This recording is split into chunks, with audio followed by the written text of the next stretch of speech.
Dear students, welcome back. Jammu and Kashmir PSC ने घोषणा की है 10+2 लेक्चरर की भर्ती के लिए। उसमें काफ़ी सारे पोस्ट हैं पॉलिटिकल साइंस के भी। और मेरे स्टूडेंट ऋषभ चौधरी, जिनको मैं थैंक्स देना चाहता हूँ, उन्होंने ये पेपर भेजते हुए रिक्वेस्ट किया। उसके बाद कई स्टूडेंट ने कि सर हम लोग इस एग्ज़ाम को देना चाहते हैं, प्लीज़ इसके एकमात्र जो पब्लिकली अवेलेबल पेपर है, कई साल पहले ये एग्ज़ाम हुआ था, उसको प्लीज़ एनालाइज करें। तो आज हम एनालाइज कर रहे हैं 2009, काफी पुराना पेपर है, लेकिन 10+2 लेक्चर एग्जाम जेके पीएससी। यदि आप सोच रहे हैं कि सर क्या कह रहे हैं, तो आप पहुंच चुके हैं पॉल साइंस हेल्प चैनल पे, जो एक छोटा सा प्रयास है रिसर्च बेस्ड नॉलेज शेयर करने का सोशल साइंस में, पर्टिकुलरली पॉलिटिकल साइंस में, वो भी एग्जामिनेशन पर्पस को। जैसा मैंने कहा, आज चर्चा कर रहे हैं 100 क्वेश्चन जेके पीएससी 10+2 लेक्चर एग्जाम जो आगे होने वाली है। आई होप कि इस एनालिसिस से और एडिशनल इंफॉर्मेशन से मेरे उन सभी स्टूडेंट को तो फायदा पहुंचेगा ही जो जेके पीएससी दे रहे हैं, लेकिन इन सभी को जो सीयूईटी पीजी या यूजीसी नेट या कोई भी अदर एग्जाम दे रहे हैं। So let us begin. ये आपको डिक्लेयर करना है आज से ही, रक्षाबंधन के एक दिन बाद से। जो वो वेट थी वो ओवर हो गई। कितने ही स्टूडेंट इसकी खोज ले रहे थे कि ये कब से ये फाउंडेशनल बैच शुरू होता है। पिछले साल first time pol science help के प्लेटफॉर्म पे ये लॉन्च किया गया था, काफ़ी सक्सेसफुल रहा था। बेस्ट वे में यदि आप सीयूईटी पीजी की प्रिपरेशन को स्टार्ट करना चाहते हैं विथ फाउंडेशनल नॉलेज, और लास्ट ईयर कैसे क्वेश्चन आए हैं उसके analysis and counselling tips and trick के साथ में, तो आपके लिए बेस्ट मौका है ग्रुप को ज्वाइन करने का, जो आपके साथ रहेगा लाइफ लॉन्ग। सो फ्रॉम 15 अगस्त 2025 यदि आप इसको ज्वाइन करना चाहते हैं एट नॉमिनल कॉस्ट, तो मेल करें अपना नेम, टेलीग्राम आईडी। ध्यान दें कि टेलीग्राम आईडी जो आप देते हैं वो @ऑफ से शुरू हो, यूज़र नेम, जिससे कि सर्च करने में आसानी होती है। ऐसे ही कुछ लिख देने से डिफिकल्ट होता है। उस नेम के कई आईडी होते हैं, @ के साथ दें तो खोजने में आसानी होगी। And mobile number polschelp@gmail.com। ये ईमेल तो आपके लिए बहुत ही पॉपुलर है, आप इस पर मेल करें और फिर आपको बताया जाएगा आप रजिस्ट्रेशन कैसे कर सकते हैं इस बैच के लिए। ये मैं कह रहा था कि ये रिसोर्सेज अवेलेबल हैं। ऑफ कोर्स किंडल वर्जन में है। अब तक मुझे पूरा भरोसा है कि मेरे स्टूडेंट जो हैं किंडल वर्जन को एस कर लिए होंगे, वो ऑनलाइन के। तो आप लोग बहुत मास्टर हो, आप लोग यंग हो, लेकिन मोबाइल पे मत पढ़ना, टैब या सस्ते लैपटॉप पे पढ़ने की कोशिश करना यदि महंगा नहीं ले सकते हो तो। ये बुक्स जो हैं, तब तक आप तैयारी कीजिए। आप सीयूईटी पीजी एग्जाम देना चाहते हैं 2026 में, तो आपके लिए एक बेहतरीन वंडरफुल रिसोर्स जो है CUET PG 2026 prep start guide है। प्रेप स्टार्ट गाइड ये ट्रू मायने में एक प्रेप स्टार्ट गाइड है, जिसमें कि वो सब कुछ है जो कि 2026 एग्जाम के लिए आपको जानना चाहिए। एग्जाम का स्ट्रक्चर, उसकी सिलेबस, उसके पैटर्न, 5 साल के क्वेश्चन की डिफिकल्टी लेवल, 3 साल में जो यूनिवर्सिटीज में जो डिफरेंट कट ऑफ गए, जो इधर उधर आप पूछते रहते हो, वो वहां पे दी गई है। और उसके बाद 500 से ज्यादा जो एक्चुअल क्वेश्चन पूछे गए सीयूईटी पीजी में, उसकी ऐसी एनालिसिस जो कहीं आपको नहीं मिलेगी, और इतनी इंफॉर्मेशन जो कहीं नहीं मिलेगी। मैं दावे के साथ कहता हूं, केवल उन क्वेश्चन को भी यदि आप देख लोगे ना, तो आप सीयूईटी पीजी के अधिकतर क्वेश्चन को सॉल्व कर सकते हो, क्योंकि वो फैक्ट कितनी बार ही रिपीट हो गए हैं सिलेबस में। तो ये बुक को आप नॉमिनल कॉस्ट पे ले सकते हो। यूजीसी नेट यदि आप, और यदि आप सीयूटी पीजी दे रहे हो, तो इस गाइड को तो लिए बगैर आपको सीयूटी पीजी देना नहीं चाहिए। कई लोग कहते हैं कि सर क्या ये गाइड को आप रिवाइज करेंगे? इसकी जरूरत नहीं है। मैं जितना रिवाइज करूंगा उतना ही गाइड बल्कि होता जाएगा। अभी इसमें बहुत सुंदर सुंदर फैक्ट है। क्यों आप चाहते हो कि मैं और अधिक फैक्ट दूं और आपके दिमाग को बोझिल करूं? क्योंकि और अधिक फैक्ट ही तो देंगे, सिलेबस तो चेंज हुई नहीं है। तो चलिए, आप सीयूटी पीजी गाइड जो अभी जिस फॉर्म में है, जो पिछले साल रिवाइज हुई है, उसको आप यूज कीजिए। यदि आप यूजीसी नेट दे रहे हैं, तो ये बुक के बगैर आप बिल्कुल अधूरे हैं। यूजीसी नेट एग्जाम गाइड और ऑब्जेक्टिव पॉलिटिकल साइंस तो आपको हर एग्जाम के लिए, चाहे सीयूटी पीजी दो, चाहे यूजीसी नेट या कोई भी, आपके लिए मदर बुक के जैसा आप लोगों ने इसको बनाया। इसकी जो डायरेक्ट लिंक है वो डिस्क्रिप्शन में दी जाएगी, सीधा आप क्लिक करके आप जाके खरीद सकते हो। यहाँ पे डियर स्टूडेंट याद रखना एक बात को, कि आप यदि इस बुक को खरीदते हैं, तो ये सवाल आपके जहन में आएगा कि मैं उसको पढूं कैसे। उसके लिए किंडल जो ऐप है, जो फ्रीली अवेलेबल है, उसको डाउनलोड कर लीजिए, और उसमें जो लॉगिन आप करेंगे वो वही यूजर आईडी और पासवर्ड से कीजिए जिससे आपने अमेजन में बुक खरीदा है। दोनों अलग अलग होने पे आपको नहीं दिखेगा। वहाँ लाइब्रेरी लिंक होता है किंडल ऐप में, उसको जैसे ही आप क्लिक करेंगे आपकी बुक दिखेगी, जो भी आप बुक खरीदते हैं, और बहुत सारे फ्री बुक भी आपको दिखेंगे वहाँ। उसको डबल क्लिक कीजिए और पढ़िए, और देखिए वंडरफुल दुनिया जो किंडल की है उसमें आप चले जाएंगे। इससे पहले कि क्वेश्चन आंसर का दौर करें शुरू, जैसा मैं हमेशा कहता हूं कि एक ओवरऑल जो ऑब्जर्वेशन मेरी है इस पेपर को तैयार करते हुए, रिसर्च करते हुए, ये पेपर ऑफ कोर्स पुराना है, पहली बात तो है 2009 का है, तो कई कई चीज़ें डेटेड हो गई हैं, बहुत सारी चीज़ें बदल गई हैं, लेकिन उससे बहुत ज़्यादा फर्क नहीं पड़ता है, बहुत ज़्यादा वैसे क्वेश्चन नहीं है जो रिलेवेंट करंट इवेंट के हिसाब से। लेकिन ये पेपर कहीं ना कहीं कुछ लैक करता है, कहीं ठीक से बनाया नहीं गया है, काफ़ी सारे क्वेश्चन वेग हैं, कोई भी आंसर मुझे समझ में नहीं आया कि इसमें से कौन सा सही है, जो लैंग्वेज वो भी ठीक नहीं है। तो आपको करीब 20 से 30 क्वेश्चन में आपको खासी परेशानी होगी, you will not feel good. कुछ क्वेश्चन एकदम अचानक से एकदम आसान हो जाते हैं, कुछ क्वेश्चन अचानक से बहुत टफ होते हैं, लेकिन फिर भी 20 to 30 क्वेश्चन काफ़ी अच्छे बन पड़े हैं जो आपको आगे भी उस टाइप के क्वेश्चन पूछे जा सकते हैं। तो चलिए शुरुआत करते हैं। फर्स्ट क्वेश्चन है, the organisation of American state was established in, ये तो अब इतना फैक्चुअल क्वेश्चन है कब एस्टैब्लिश हुआ है, लेकिन उस चलिए ये तो इसका आंसर तो ये है, लेकिन ये है क्या इसके बारे में जानना चाहिए। जो नॉर्थ अमेरिका और साउथ अमेरिका, ये अब मैं मैप तो बना नहीं रहा हूँ, लेकिन चलिए ये इसको नॉर्थ अमेरिका कहिए आप, जिसमें अमेरिका आते हैं, यूएसए आता है, कनाडा आते हैं, बीच में मैक्सिको आती है, इधर साउथ अमेरिका लैटिन अमेरिका है। यहाँ की थोड़ी ज्योग्राफी देखें तो एक एंडीज पर्वत है, जैसे हमारा हिमालय, वो पूरे नॉर्थ साउथ अमेरिका के वेस्टर्न पार्ट में है। इस साइड में अटलांटिक ओशन है, इधर पैसिफिक ओशन है। तो ये जो पूरी जो है ना कंटिनेंट, नॉर्थ और साउथ अमेरिका दोनों अलग अलग कंटिनेंट माने जाते हैं, लेकिन दोनों को यदि मिला दें, उसके सभी स्टेट को 30-34 स्टेट जो हैं वो इसके मेंबर हैं ऑर्गेनाइजेशन ऑफ अमेरिकन स्टेट। ये दूसरा जो इन्फॉर्मेशन अभी हाल में ही हम लोगों ने देखा है किसी एग्जाम में, कि ये फर्स्ट रीजनल ऑर्गेनाइजेशन होता है। ध्यान दीजिए, यूनाइटेड नेशन बनने के बाद, इसके बाद ही कोई भी यूरोपियन यूनियन हो, आसियान हो या सार्क हो, ये सभी जो है इसके बाद बने हैं, इसलिए ये मदर ऑफ, या कह लीजिए फर्स्ट जो है रीजनल ऑर्गेनाइजेशन है, इसकी महत्ता इसमें, और अभी भी ये चल रहा है। सेकंड क्वेश्चन देखिए, the first conference of NATO was attended by, अब अगेन ये एकदम एक फैक्चुअल क्वेश्चन है, लेकिन इस क्वेश्चन के बहाने भी बहुत कुछ हम लर्न कर सकते हैं। 12 मेंबर इसके फाउंडिंग मेंबर थे।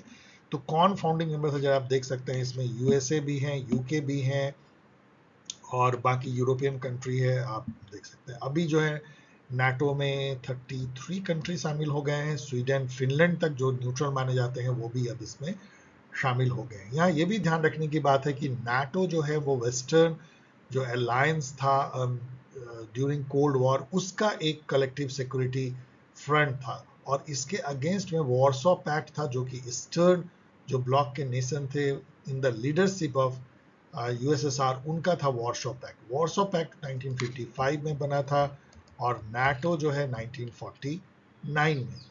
वॉर्सो पैक्ट 1991 में डिसॉल्व हो जाता है, लेकिन नाटो जो है चलता रहता है, ना ही केवल चलता रहता है, ये फलता फूलता एक्सपैंड भी होता है ईस्टर्न डायरेक्शन में। और आज जो यूक्रेन रसिया की वॉर है, उसका मेन कारण जो है नाटो का ईस्ट वार्ड एक्सपेंशन है, जो अब पहुंच चुका है यूक्रेन तक, जो कि रसिया को बिल्कुल गवारा नहीं है। उनको लगता है कि यदि नाटो के मिसाइल और आर्मामेंट हमारे बॉर्डर के इतने करीब आएंगे तो हमारे सिक्योरिटी के लिए खतरा होगा। So this is all about NATO. Fifth question देखिए, 3-4 भी आएंगे। Truman doctrine was a proposal to send military and economic aid to, ये क्वेश्चन आपको एक नया इंफॉर्मेशन देता है। वी ऑलवेज नो कि ट्रूमैन डॉक्ट्राइन 1947 में लॉन्च होता है, इसको कंटेनमेंट पॉलिसी भी कहते हैं। ये कम्युनिस्ट जो एक्सपेंशन था वर्ल्ड में आफ्टर द वर्ल्ड वॉर 2, उसको रोकने के लिए अमेरिका की एक तरह से socio political, Jio political, economic kind of strategy थी। ये भी हम लोग जानते हैं कि ट्रूमैन डॉक्ट्राइन के जो रियल आर्किटेक्ट थे वो जॉर्ज एफ कीनन थे, जो एक डिप्लोमेट थे, जो एम्बेसडर भी रहे थे यूएसए के यूएसएसआर में, और वो लॉन्ग टेलीग्राम करके वहाँ से भेजते थे, एक्स आर्टिकल नाम का लिखते थे। ये सब भी जो है हर एग्जाम में पूछा जाता है। लेकिन ये एक नया है कि पहली जो उन्होंने मिलिट्री और इकोनॉमिक एड दिया वो ग्रीस एंड टर्की को दिया। आप गौर कीजिए कि ये दोनों, ये तो आधा यूरोप और आधा एशिया माना जाता है, बीमार भी उस मतलब राज्य था, अभी भी उतना बहुत स्ट्रांग नहीं है, डेवलपिंग कंट्री है, और ग्रीस भी एक तरह से बीमार यूके का मेंबर माना जाता है। इन दोनों को मिलिट्री इकोनॉमिक एड जो है ट्रूमैन डॉक्ट्राइन के तहत दिया गया था, क्योंकि यहाँ पे आशंका थी कि शायद यहाँ कम्युनिस्ट स्टेट जो है इस्टेब्लिश हो जाए, क्योंकि ये इतने इकोनॉमिक परेशानी में यदि यूएसए इसको हेल्प ना करे तो। 6 नंबर देखिए, in 1963 both USSR and USA were closely linked by. अब ये तो कई तरीके से आप देख सकते हैं, उसी साल में जो है, अब यहाँ का लैंग्वेज देखिए, मतलब confusing language, were closely linked by. तो एक तो सबसे इंपॉर्टेंट है हॉटलाइन एग्रीमेंट। तो ये तो मुझे लगता है ज़्यादा सही ये है कि हॉटलाइन एग्रीमेंट हुआ, डायरेक्टली ये लोग लिंक हो गए। हॉटलाइन मतलब कि आप फ़ोन उठाते हैं बिना किसी को डायल किए हुए, यदि सामने वाले को डायल हो जाए तो उसको हॉटलाइन कहते हैं। यदि अमेरिका के प्रेसिडेंट ने उठाया, यूएसए के प्रेसिडेंट ने, और सीधा जो है वो यूएसएसआर के जनरल सेक्रेटरी को डायल हो गया, तो ये हॉटलाइन था। ये इस्टेब्लिश किया गया था यूएसएसआर और यूएसए के बीच में 1963 में। आप समझ सकते हैं कि ये इस्टेब्लिश होने से कितना ज़्यादा जो है आपस में कॉन्फिडेंस बिल्डिंग होती है, और कोई एक्सीडेंटल कन्फ्यूजन ना हो इसकी संभावना बहुत ही कम हो जाती है। लेकिन उसी साल जो है पीटीबीटी भी साइन होता है, पार्शियल टेस्ट बैन ट्रीटी, उसको इंडिया भी साइन करती है। तो इन दोनों में चलिए ठीक है, हॉटलाइन एग्रीमेंट बेटर आंसर है, इसके बारे में पढ़ लीजिएगा हॉटलाइन। थर्ड क्वेश्चन देखिए, the Warsaw pact was established to set up a system of collective security for. अभी हमने आपको बताया वॉर्सो पैक्ट 1955 में एस्टैब्लिश हुआ था। ये नाटो के अगेंस्ट में हुआ था, 6 साल बाद नाटो के। और ये ईस्ट यूरोपियन कंट्री जो कि यूएसएसआर के नेतृत्व में थे, उनकी एक कलेक्टिव सिक्योरिटी थी अगेंस्ट नाटो। ये 1991 में डिसॉल्व हो गया। आगे ये क्वेश्चन उन्होंने पूछा है, the term cold war was coined bye. अब उस समय ये क्वेश्चन बहुत नया होगा, अब तो ये बहुत घिसा पिटा क्वेश्चन हो गया। सभी हम लोग जानते हैं बर्नार्ड वराउच एक कैपिटलिस्ट थे, उन्होंने इसको कॉइन किया था। द टर्म डिटेंट, डोटेंट भी कहा जाता है, इसको प्रोनाउंस किया जाता है डोनेंट। मतलब ये तो देखिए सबसे बड़ा स्टेटमेंट, सबसे सही है, process of normalising relationship between two power camp. In fact किसी भी दो व्यक्ति में भी, दो संस्था में भी यदि बहुत रिलेशन खराब हो जाए और फिर कुछ ऐसा हो कि थोड़ा बहुत ठीक होने लगे, तो उसके डिटेंट कहते हैं। अभी फॉर एग्जांपल देखिए, इंडिया और चाइना के बीच में 2020 में गलवान वैली में जो लड़ाई हुई थी, वो उससे बहुत रिलेशन खराब हो गया। लेकिन अभी 5 सालों के बाद अब मोदी जी वहाँ जा रहे हैं और दोनों कंट्री में थोड़ी बहुत बातचीत हो रही है, तो उसको डिटेंट आप कह सकते हैं।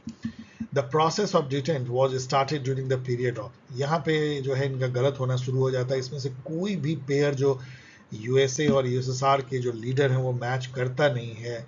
देखिए क्रूश्चेव और कैनेडी के टाइम में जो है ये मिसाइल क्राइसिस होती है, क्यूबन मिसाइल क्राइसिस, तो यहाँ पे तो था नहीं। ब्रेजनेव और स्टालिन एक साथ कभी आए नहीं है। कैनेडी और ब्रेजनेव ने एक साथ कभी काम किया नहीं है। Gorbachev and George Bush, Gorbachev आए डिटेंट के बहुत बाद में। तो बेसिकली डिटेंट जो प्रोसेस था, ये लेट 1960 से लेट 1970, 10 साल का लगभग पीरियड माना जाता है। और उस समय में यूएसएसआर के लीडर थे लियोनिड ब्रेजनेव, और अमेरिका के तो बहुत सारे थे, लेकिन उसमें से मेन थे निक्सन। तो इन दोनों के बीच में डिटेंट कहा जा सकता है। तो ये एक पहला क्वेश्चन है जो एक तरह से गलत है। Which of the following was important event in the process of detent? अब डिटेंट पे ही चल रहा है। जब यहाँ पे ऑल ऑफ द अबव देखते ही आपकी आंख चमकनी चाहिए कि सभी होगा, और वही है। इसमें जो है nuclear test ban treaty 1968 adopt, 70 में लागू होता है। NPT, then anti ballistic missile ABM treaty भी होती है 1972 में। Interior agreement on strategic arm reduction START, वो भी यहाँ लॉन्च होती है। तो ये सब इसमें डिटेंट में ये सब तो अच्छी बातें हुई थी कि दोनों सुपर पावर थोड़े बहुत जो है उनके रिलेशन नरमा गए थे। Which of the following has led to the commencement of the new cold war? New cold war जो डिटेंट के बाद जो फिर से रिन्यूड जो दोनों सुपर पावर के बीच में राइवलरी थी, उसको न्यू कोल्ड वॉर कहते हैं। उसकी शुरुआत होती है जब सोवियत की टैंक जो है घुस जाती है अफगानिस्तान में, और वहाँ पे एक छद्म वॉर शुरू हो जाता है 1979 में, सोवियत इन्वेशन ऑफ अफगानिस्तान। यहाँ ये भी ध्यान देना है कि वियतनाम वॉर जो है 1974 में ख़त्म होती है कि ह्यूमिलेटिंग डिफीट यूएसए के लिए, और वो भी जो है बन जाती है कारण न्यू कोल्ड वॉर का, क्योंकि उससे यूएसएसआर कैंप बहुत उत्साहित होता है कि यूएसए को एक जो है मिलिट्री डिफीट मिली है। उसी का परिणाम ये हुआ कि कि यूएसएसआर जो है वो इतनी बेलिजरेंट हो गई कि वो अफगानिस्तान में उसने इन्वेड कर दिया। 13 देखिए, which of the following is the incorrect model of Morton Kaplan and for global political organisation? Morton Kaplan जो कि सिस्टम अप्रोच आईआर में लाने के लिए जाने जाते हैं, उन्होंने जो फॉर्मुलेशन दिया वो 5-6 तरह का वो सिस्टम देखते हैं जो डिफरेंट टाइम में वर्ल्ड में उभर सकती है। वन है balance of power system, loose bipolar, tight bipolar, universal international system, hierarchical international, unit veto. इन सब को एक्सप्लेनेशन तो आप जा करके इंटरनेट या चैट जीपीटी पर पढ़ लीजिए, लेकिन आपको ये नाम जरूर याद रहने चाहिए। यहाँ पे आप देखेंगे तो अब यहाँ पे कोई क्लासिकल मॉडल तो यहाँ दिखती नहीं है, तो इसको आप आउट कर सकते हैं कैपलान का। A model in which nation state abide by legal and moral restrictions voluntarily. Again एक वेग टाइप का क्वेश्चन, लेकिन जब आप पढ़ेंगे कि ऐसा कौन सा मॉडल होगा जिसमें कि नेशन खुद अपने को रोकते हैं और एक जो लीगल मोरल ऑब्लिगेशन होता है जो बनाई जाती है रूल उसको मानते हैं। तो आप देखिए यहाँ पे तो TIG होना चाहिए। टाइट बाइपोलर में तो होगा नहीं, वहाँ तो अलायंसेज हो जाएंगे, कैंप में बढ़ जाएंगे। नेशन फ्रैगमेंटेशन मॉडल मतलब कि सभी नेशन अपना अपना डिसीजन ले रहे हैं, ऐसा नहीं है। यूनिपोलर में तो सभी एक से हाके जाते हैं, जैसे USA अभी कह सकते हैं आप। कलेक्टिव सिक्योरिटी मॉडल ऐसा होता है जहाँ पे कि ये ज़्यादा दिखता है, जहाँ पे कि हर नेशन अबाइड करता है bye legal and moral restrictions voluntarily. So collective security model, like यदि आप NATO के मेंबर बनते हैं, यदि आप UN के मेंबर बनते हैं, लाइक दैट। ये तो चलिए मैंने ये कहा था कि इस टाइप का जो है वो 6 तो मैंने वहीं पे दे दिया है मॉडर्न कैपलान का। फिर से आपको देखना है, देख लीजिए। The concept of balance of power depends on the fact of, ये सब लैंग्वेज प्ले है। बैलेंस ऑफ पावर क्या मतलब होता है कि दो कंट्री हो चाहे दो कैंप हो, अलायंसेज, उनकी जो पावर है in terms of demography, in terms of economic power, military power, लगभग बराबर है, तो दोनों में कभी युद्ध नहीं होगा। इसको बैलेंस ऑफ पावर कहते हैं। रियलिस्ट कॉन्सेप्शन में बैलेंस ऑफ पावर के थ्रू ही आप शांति ढूंढते हैं। तो ये इक्विलिब्रियम का कॉन्सेप्ट है, ये तो लैंग्वेज एक्ट है। इक्विलिब्रियम का मतलब ही बैलेंस होता है, तो balance of power depends on the fact of equilibrium. War, alliance, treaty, single centralise authority. अब देखिए अलायंस एंड ट्रीटी भी हो सकता है इसका आंसर, क्योंकि बैलेंस ऑफ पावर में अलायंस एंड ट्रीटी होती है। लेकिन व्हाट इफ कि यदि एक कंट्री अकेला ही दूसरे कंट्री से बैलेंस करता है तो वहां अलायंस एंड ट्रीटी कोई मायने नहीं है, इसलिए इक्विलिब्रियम शायद सबसे सही है। फिर भी मैं क्वेश्चन मार्क लगा रहा हूं, दोनों में से देख लीजिए। The old concept balance of power has been replaced by a new one known as. अब देखिए 1955 में 1955 में लेस्टर पियर्सन जो है एक फ्रेज लेके आते हैं कि balance of power has now given way to balance of terror. अब ये समझिए क्या है बैलेंस ऑफ टेरर, मतलब कि उस समय तक न्यूक्लियर वेपन जो है USA के बाद USSR में भी हो गई थी। बैलेंस ऑफ टेरर ये है कि यदि हमारे पास न्यूक्लियर वेपन है, इंडिया के पास, पाकिस्तान के पास, तो दोनों सोच समझ के लड़ेंगे। अभी भी जो ऑपरेशन सिंदूर में आपने देखा कि दोनों एक बहुत ही कंट्रोल लड़ाई करने की कोशिश कर रहे थे कि ये कहीं बात हद से आगे ना बढ़ जाए। तो बैलेंस ऑफ टेरर जो है पीस लाता है, ये बात जो है केनेथ वॉल्स ने भी कहा था। और बैलेंस ऑफ पावर के बजाय बैलेंस ऑफ टेरर से भी शांति लाई जा सकती है। सो terror. Which article of the Covenant of the League of Nations expresses its concern with the collective security system? अब लीग ऑफ नेशन इन्होंने काफी ज्यादा पूछा, इनके सिलेबस में होगा इसलिए पूछा होगा, UN से ज्यादा ये लीग ऑफ नेशन से पूछ रहे हैं। तो आर्टिकल 11 जो उसकी है वो कहती है कि एनी वॉर और थ्रेट यदि होता है तो वो सारे लीग पर वो जो है थ्रेट माना जाएगा। यही कलेक्टिव सिक्योरिटी का मतलब है, one for all and all for one. The uniting for peace resolution अब इतना घिसा पिटा हो गया है, इसको 377A रिजोल्यूशन कहते हैं, यूनाइटेड नेशन जनरल असेंबली की, जो कि कोरियन वॉर के बाद हुआ था। उसमें जो है जनरल असेंबली ने ये कहा था कि यदि वीटो पावर अप्लाई होने के चलते यदि सिक्योरिटी काउंसिल कुछ नहीं कर पाती है लड़ाई को रोकने में, तो हम चुपचाप नहीं बैठेंगे, हम मीन्स की जनरल असेंबली। लेकिन ये बातें ही रह गई। अभी देखिए क्या हो रहा है गजा में, यूक्रेन में, कहीं भी जनरल असेंबली कुछ भी नहीं कर पा रही। तो यूनाइटिंग फॉर पीस रिजोल्यूशन एक बातें रह गई। 17 देखिए, in which crisis general assembly took action under the uniting for peace resolution. उस समय में 6 साल बाद जब 1950 में यूनाइटिंग फॉर पीस रिजोल्यूशन आया था, तो 1956 में सुएज क्राइसिस हुआ था। सुएज क्राइसिस क्या थी? सुएज नहर जो जोड़ती है भूमध्य सागर को, मतलब जो मेडिटेरियन सी है उसको जोड़ती है रेड सी से, जिससे कि यूरोप से सीधा एशिया आया जा सकता है, अफ्रीका जाने की जरूरत नहीं है। उसको इजिप्ट ने, मिस्र ने जो है नेशनलाइज कर लिया था उसको मैनेज जो है वो यूरोपियन कंपनी करती थी। उससे जो है फ्रांस, इंग्लैंड और इजराइल इन सब ने एक तरह से अटैक कर दिया था इजिप्ट पे और एक क्राइसिस डेवलप हुई थी। तो उसको सॉर्ट आउट करने में यूएनजीए ने यूनाइटिंग फॉर पीस रिजोल्यूशन का यूज किया था, फर्स्ट एंड शायद last time. In which crisis the Security Council was able to take collective action against aggressor? अब ये क्वेश्चन भी बहुत खासा वेग है, लेकिन जितना मैंने रिसर्च किया उसमें जो कोरियन वॉर हुई थी 1950 को, वहां पे सिक्योरिटी काउंसिल कलेक्टिव एक्शन ले पाया था, जो उसको आर्टिकल 6 और 7 के अंतर्गत लेना है, और वहां पे वॉर रोकने में हेल्प किया था। इसको पढ़ लीजिएगा, इसको भी पढ़ लीजिएगा। So Korean war. Socialism is oppose to, ये सब आसान क्वेश्चन है, केवल लैंग्वेज का है और थोड़ी समझने की है। सोशलिज्म जो है सोशल सिक्योरिटी को सपोर्ट करता है, इक्वल डिस्ट्रीब्यूशन ऑफ वेल्थ को सपोर्ट करेगा, कलेक्टिव ओनरशिप को सपोर्ट करेगा। तो एक ही बचता है अनरिस्ट्रिक्टेड जो इकोनॉमिक कंपटीशन होता है उसको कभी जो है सोशलिज्म सपोर्ट नहीं करता। ये तो फ्री मार्केट इकोनॉमी का प्रिंसिपल है जो कैपिटलिज्म के साथ जाता है।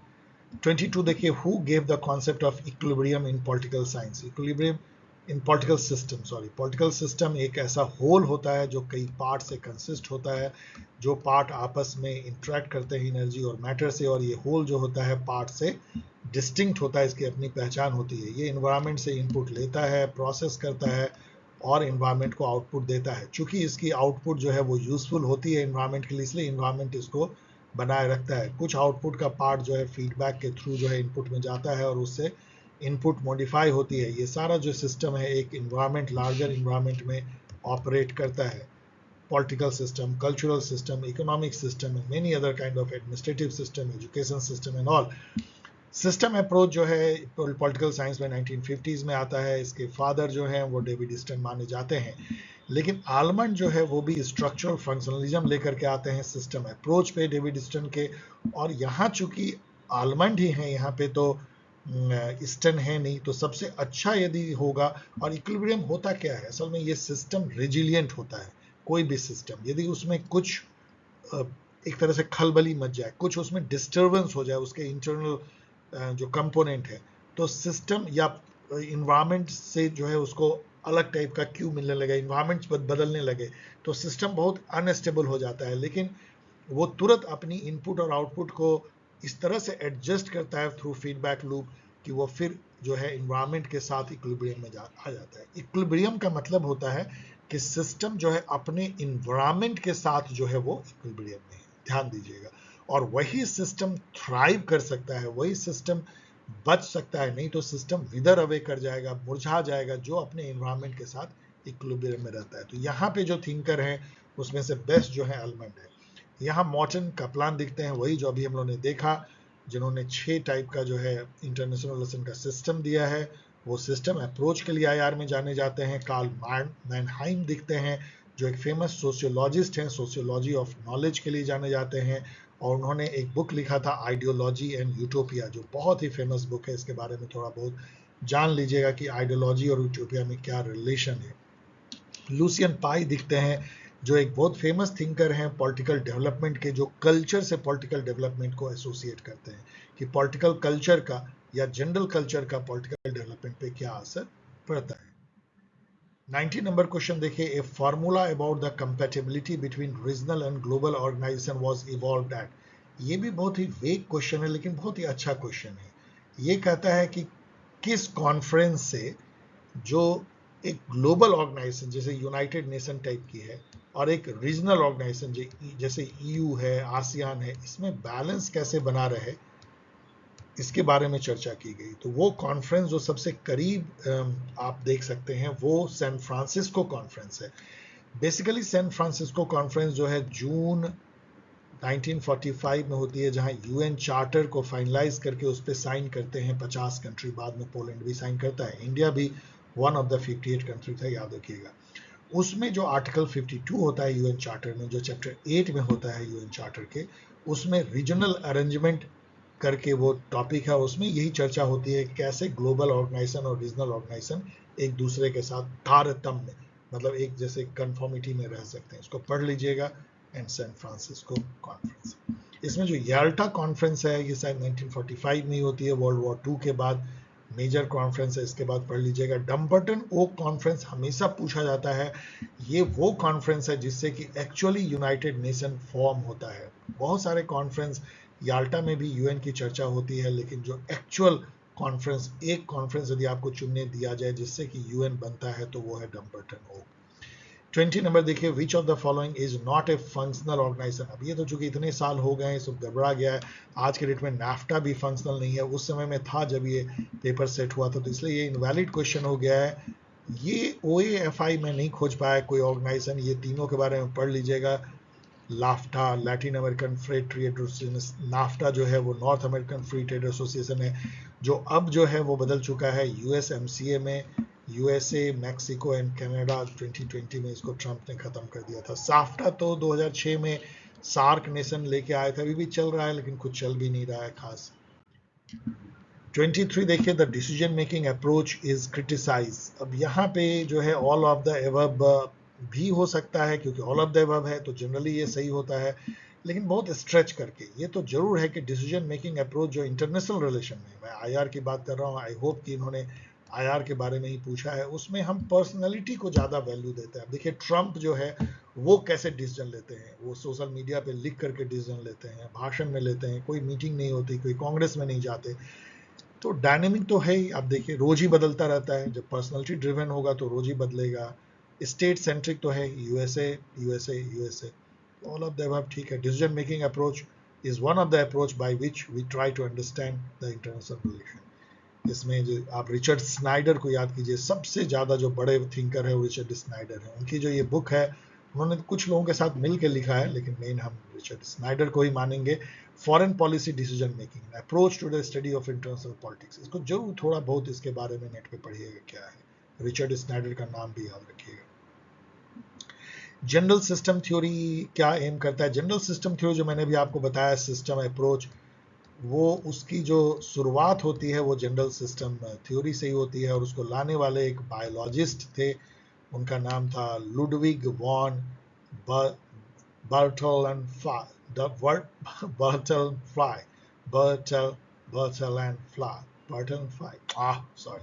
सो लुडविग वॉन बर्टलफ्लाई, तो इन्होंने जो है बायोलॉजिस्ट ने फॉर्मुलेट किया था जनरल सिस्टम थ्योरी। उसी से जो है हर सोशल साइंस में सिस्टम थ्योरी निकल के आया। डेविड स्टन ने उसको यूज किया पॉलिटिकल साइंस में सिस्टम अप्रोच को डेवलप करने के लिए।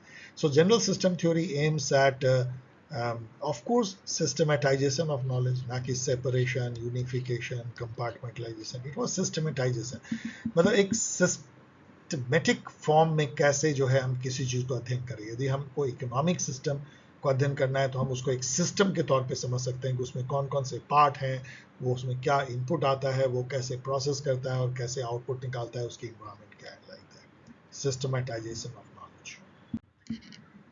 25 देखिए, the idealist theory of rights lay emphasis on. Idealist theory of right के लिए यदि एक थिंकर को आप याद करें तो TH ग्रीन होंगे, और वो क्या कहते हैं कि राइट्स आपको क्यों मिलती है? जिससे कि एक इंडिविजुअल अपने मोरल डेवलपमेंट कर सके, जिससे कि वो समाज के कॉमन गुड के लिए काम कर सके।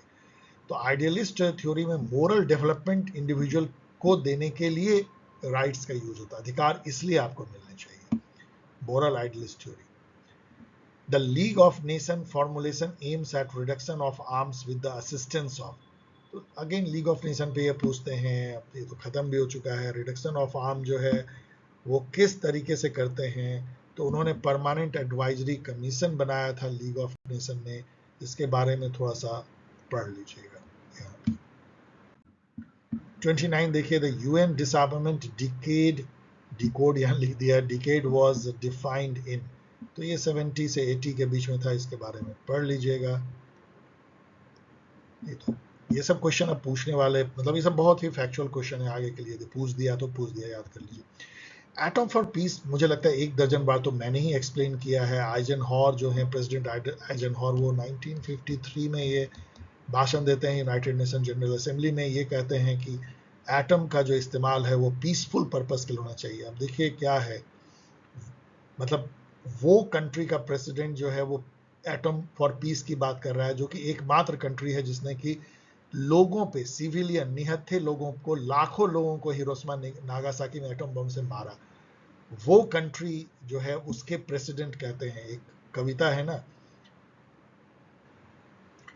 मरण रक्त मुक्त से देता शील विनय परिभाषा, मतलब आपके मुंह में तो पूरे खून लगे हुए हैं, उससे आप जो है शील विनय शांति की बात कर रहे हो। But anyways this is the real politics, अभी भी वही हो रहा है। तो प्रेसिडेंट आइजनहॉवर ने जो है एटम फॉर पीस भाषण दिया और उसी के बेसिस पे जो है 1957 में इंटरनेशनल एटॉमिक एनर्जी एजेंसी की स्थापना होती है फॉर पीसफुल न्यूक्लियर एनर्जी। और अभी भी वो डिफरेंट जगह पे वो इंस्पेक्ट करते हैं, लेकिन instead of peaceful nuclear project को सुपरवाइज करने के वो एक जियो पॉलिटिकल आर्म बन गई है यूएसए की IAEA। 27 देखिए, वॉशिंगटन कॉन्फ्रेंस 1922 में होता है, attended by the 3 great power, great Britain, USA and Japan. In fact ये भी गलत जैसा लगता है, मैंने जो रिसर्च किया उसमें जो है ये मिलता है कि 3 नहीं 5 पावर ने जो है वॉशिंगटन नेवल ट्रीटी अटेंड किया था 1922 में। उसमें जो 3 पावर तो यही थे जो यहाँ लिखा गया है, यूके, यूएसए, जापान, लेकिन 2 और फ्रांस और इटली भी थे। और वहाँ पे ये हुआ था कि मतलब कैसे जो है नेवल जो पावर है उसको लिमिट किया जाए कि बहुत नेवल राइवलरी ना हो। So overall reduction of armament पे, तो लिमिटिंग ऑफ नेवल आर्मामेंट पे बात हुई थी इस ट्रीटी में, वॉशिंगटन नेवल ट्रीटी। 28 देखिए, the treaty for the non proliferation of nuclear weapon, जिसको NPT कहते हैं, वो साइन होता है 1968 में और लागू होता है 1970 में, याद रखिएगा। इंडिया ने इसको साइन नहीं किया है, इसको रेटिफाई नहीं किया, ये भी याद रखिएगा। 31, who said that state is expansion of family. अब ये अच्छा क्वेश्चन है, आपको जानना चाहिए। एरिस्टोटल ने फैमिली पे बहुत सारी बातें कही थी, फैमिली के रिलेशन पे, हिरार्किकल रिलेशन पे, स्लेवरी उसी का पार्ट आता है।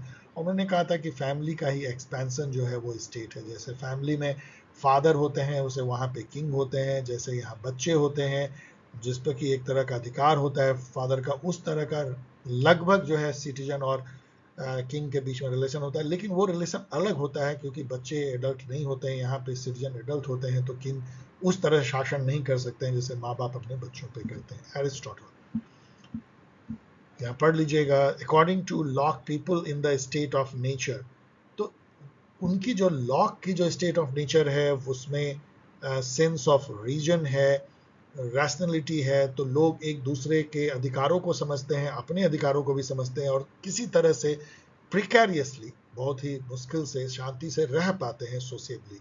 इसीलिए वो अपने अधिकार और अपने ड्यूटीज दोनों के बारे में अवेयर होते हैं, बिकॉज उनके पास सेंस ऑफ रीजन होता है। जॉन लॉक, यहाँ पढ़ लीजिएगा, John Locke.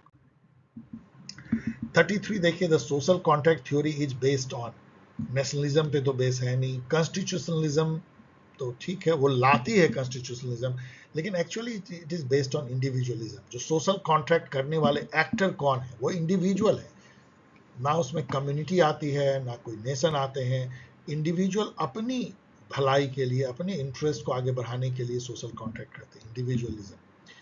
The realist see politics as, realist जो हैं वो स्ट्रगल फॉर पावर ग्रुप में देखते हैं। जितने भी रियलिस्ट हैं, पावर ही मेन प्लैंक है पॉलिटिक्स का, और power is the only way to get your preference met. आप अपने प्रेफरेंस या इंटरेस्ट को फुलफिल कर सकते हैं पावर के थ्रू। रूसो हेल्ड फ्रॉम फ्रांस, आसान आसान क्वेश्चन है। Idealism believe in no power, war, violence, power of idea. Idealism मतलब कि मोरलिटी आइडिया, परपेचुअल पीस की आइडिया हो, कलेक्टिव सिक्योरिटी की आइडिया हो, हमेशा मतलब शांति रहे, आइडियाज पे based idealism. Which of the following are the basic feature of Marxism. तो हिस्टोरिकल मटेरियलिज्म हम एक्सप्लेन नहीं कर रहे हैं, आप जानते हैं, ये तो मतलब क्रक्स है। थ्योरी ऑफ सरप्लस वैल्यूज की इकोनॉमिक थ्योरी का क्रक्स है, थ्योरी ऑफ क्लास स्ट्रगल। लेकिन state is an ethical institution, ये तो हेगल कहते हैं, और मार्क्सिस्ट कभी इसको नहीं मानेंगे। उनके लिए तो इस कैपिटलिस्ट स्टेट जो है इंस्ट्रूमेंट ऑफ क्लास स्ट्रगल है, जो कि कैपिटलिस्ट क्लास को सपोर्ट करते हैं। तो 4 को उड़ा दीजिए, 4 4 4 तो एक ही बच जाता है। Who believes that a country's national interest should be proportionate to its capability?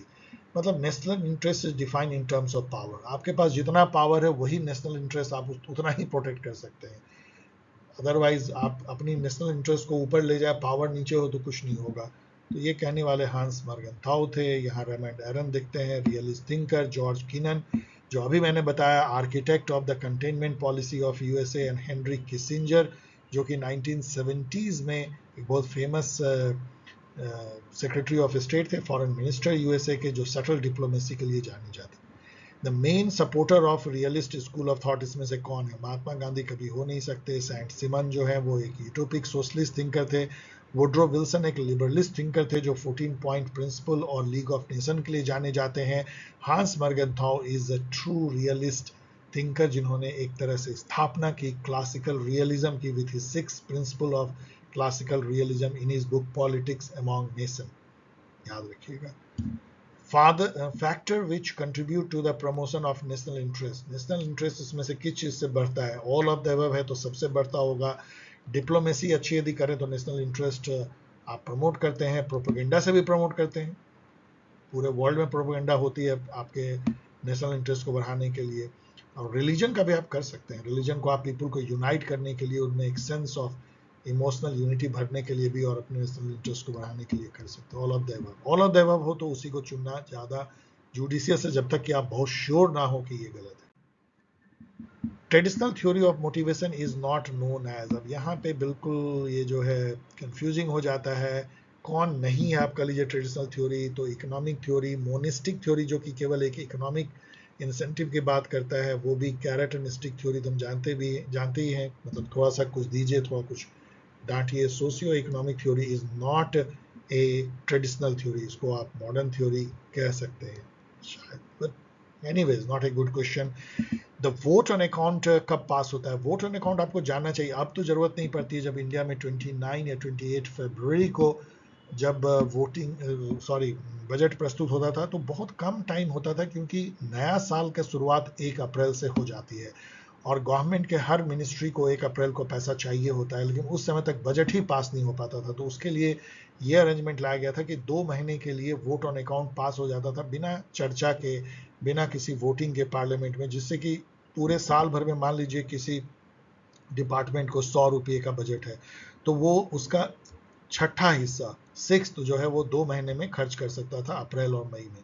इसको वोट ऑन अकाउंट कहा जाता था। ये before general discussion on budget जो है ये पास कर दिया जाता था, क्योंकि इसी में देर लगती है डिस्कशन होने में, वोटिंग होने में और फिर अप्रोप्रिएशन बिल को पास करने में। 45 देखिए, which one of the following is not a formal institution of executive control over administration. जो एडमिनिस्ट्रेशन पे एग्जीक्यूटिव कंट्रोल होती है, लेजिस्लेटिव कंट्रोल होती है और जुडिशियल कंट्रोल होती है। यदि हम एग्जीक्यूटिव कंट्रोल देखें तो इसमें पर्सनल मैनेजमेंट है, जो डिफरेंट टाइप के, जैसे dos and don't, CCA rule and all type of ordinances ला करके भी आप जो एडमिनिस्ट्रेटिव कंट्रोल आप कर सकते हैं। एग्जीक्यूटिव मतलब एग्जीक्यूटिव मीन्स कि इसमें जो खुद जो एग्जीक्यूटिव विंग है वो अपने ही एडमिनिस्ट्रेशन कंट्रोल कर रहा है, प्रोफेशनल इथिक्स के थ्रू, सिविल सर्विसेज बोर्ड के थ्रू, बजट के थ्रू, रेप्रीमेंट करके, डिपार्टमेंटल इंक्वायरी करके, कोड ऑफ कंडक्ट करके, ये सब से जो है एग्जीक्यूटिव कंट्रोल एडमिनिस्ट्रेशन पे किया जाता है। लेकिन पॉलिटिकल डायरेक्शन, आपको सुन के लगेगा कि ये क्या है, पॉलिटिकल डायरेक्शन के थ्रू कैसे कंट्रोल करेगा एग्जीक्यूटिव अपनी एडमिनिस्ट्रेशन को। Odd one out. Which of the following writ is not specifically provided in the constitution India? 5 writ आपको पता होना चाहिए। ये होता है आर्टिकल 32 के तहत जारी करती है सुप्रीम कोर्ट, आर्टिकल 226 के तहत जारी करती है हाई कोर्ट। ये फंडामेंटल राइट और अदर राइट्स को बचाने के लिए जारी करते हैं डेफिनेटिव ऑर्डर, जिसको मानना पड़ता है एग्जीक्यूटिव को। इसमें जो है प्रोविजन है, मंडमस है, क्यू वारंटो है, हैबियस कॉर्पस है, मैं शॉर्ट में लिख रहा हूँ, और सर्टियोरी है, सर्टियोरी। लेकिन इंजंक्शन नाम की कोई रिट नहीं होती है। वोट ऑन अकाउंट पढ़ लीजिए एंड मोनिस्टिक थ्योरी पढ़ लीजिए।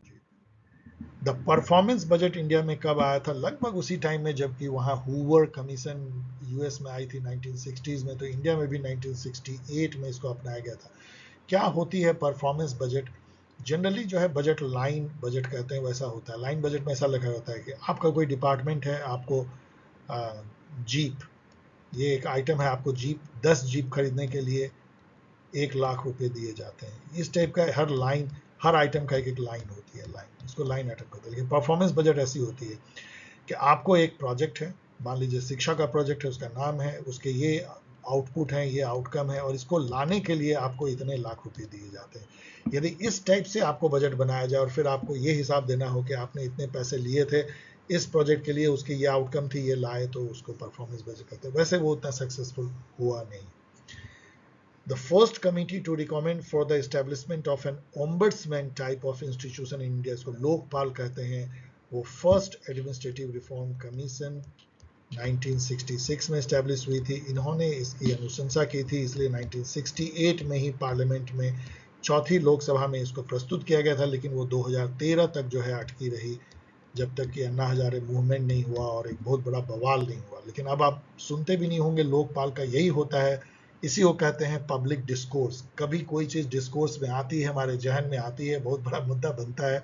2011 के इंडिया में जाइए, न्यू दिल्ली में, तो आपको लगेगा कि इंडिया की सारी प्रॉब्लम लोकपाल बनने से सॉल्व हो जाएगी। यदि आप अन्ना हजारे और अरविंद केजरीवाल और किरण बेदी की भाषण को सुने उस समय, यदि आप जाइए यूट्यूब पे, तो आपको लगेगा वाओ, लोकपाल बना नहीं कि इंडिया पता नहीं क्या हो जाएगा, अमेरिका हो जाएगा। और आज जो है उसको नाम लेने वाला कोई नहीं है। ऐसे ही होता है, आप खुद अपने लाइफ टाइम में देख सकते हो।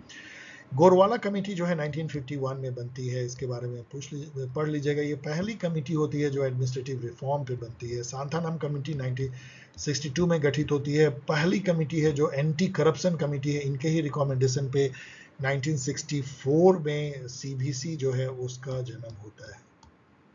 कृपलानी कमेटी में मुझे लगता है JP Kripalani committee anti corruption पे कोई कमेटी थी। डिपार्टमेंट ऑफ पब्लिक इंटरप्राइज जो है, आपको सरप्राइज होगा कि ये मिनिस्ट्री ऑफ फाइनेंस का पार्ट है।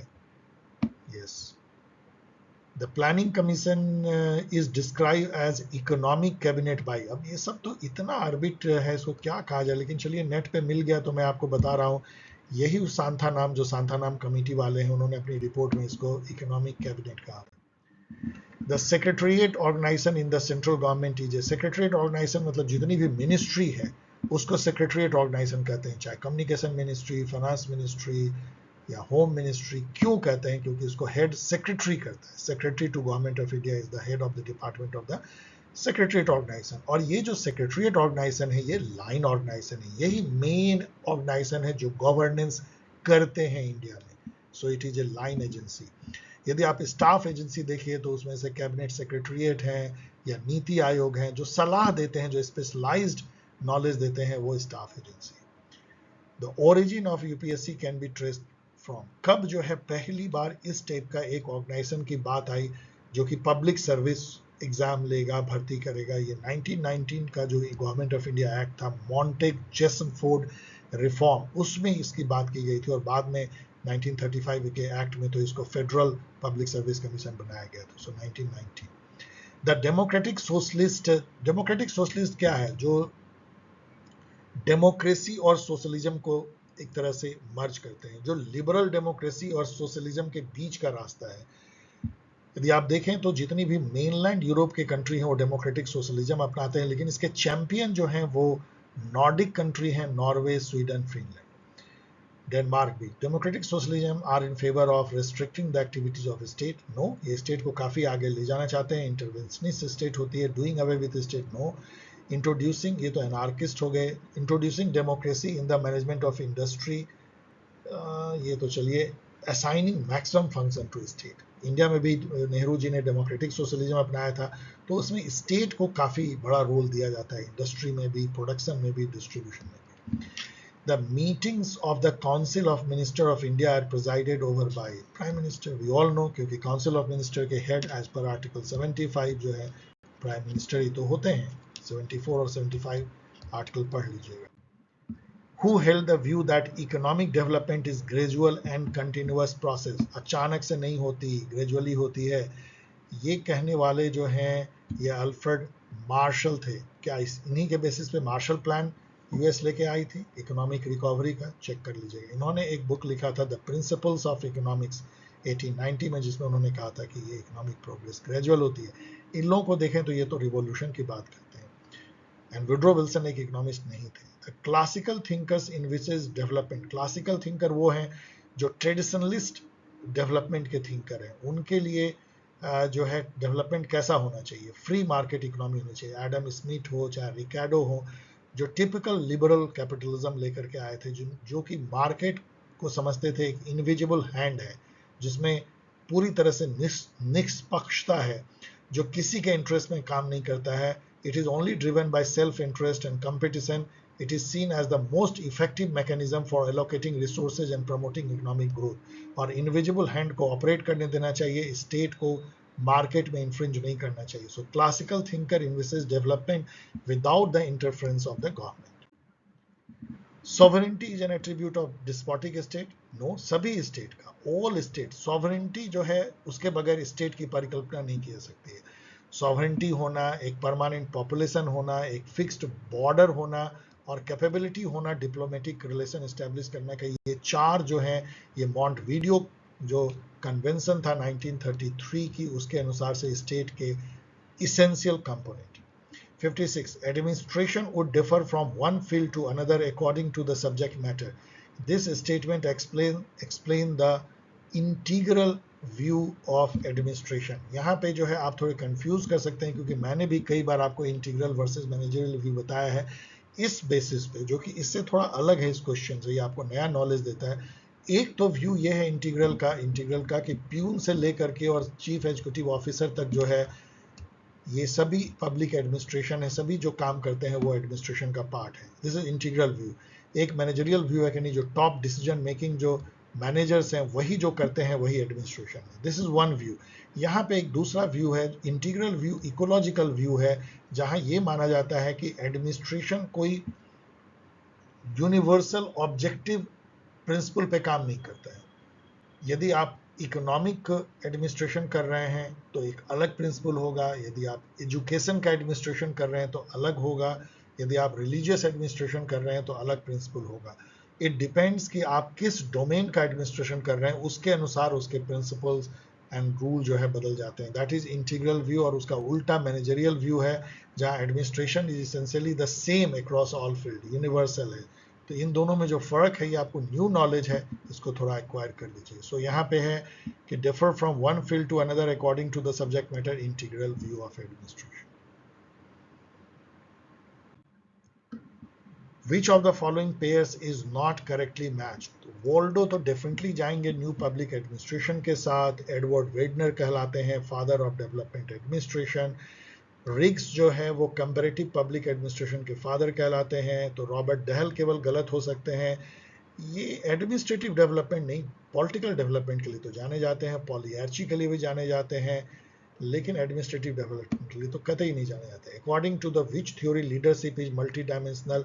बिहेवियरल थ्योरी तो ये कहता है कि मतलब लीडर का एक पर्टिकुलर बिहेवियर होता है. पर्टिकुलर बिहेवियर का लीडर कोई जो है पीपल ओरिएंटेड होते हैं, कोई टास्क ओरिएंटेड होते हैं, कोई बेनिवोलेंट होते हैं, कोई काफ़ी जो है एक्सप्लॉयटेटिव होते हैं, उस टाइप का है. लेकिन ये तो एक्सप्लेन नहीं करता कि मल्टी डायमेंशनल.